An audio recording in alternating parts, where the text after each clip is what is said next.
Madurai RL கல்வி நிறுவனம் சார்பில் தேசிய கடல்சார் தினம் கோலாகலமாக கொண்டாடப்பட்டது.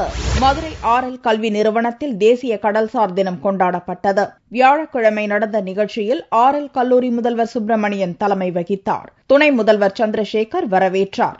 வேலம் ஷிப்பிங் மேலாண்மை நிறுவன நிர்வாக இயக்குநர் நவீன் பாஷி சிறப்பு விருந்தினராக கலந்து கொண்டு பல்வேறு போட்டிகளில் வெற்றி பெற்ற மாணவர்களுக்கு பரிசு வழங்கினார். பின்னர் அவர் பேசுகையில் RL கல்லூரி மாணவர்கள் ஒழுக்கம் நிறைந்தவர்கள் என்றும் இக்கல்லூரி மாணவர்கள் 16 பேரை வேலைக்கு தேர்வு செய்துள்ளதாகவும் கூறினார்.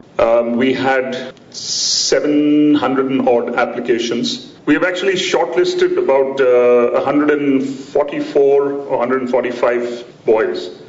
16 of them are from RL. கடல்சார் தினத்தை முன்னிட்டு பணியின் போது உயிர் நீத்த மாலுமிகளை நினைவு கூறும் வகையில் கல்லூரி தலைவர் டாக்டர் R. லட்சுமிபதி மலர் வளையம் வைத்து மரியாதை செலுத்தினார். கல்லூரி மைதானத்தில் நடந்த மாணவர்களின் அணிவகுப்பு மரியாதையை நவீன் பாஷி ஏற்றார்.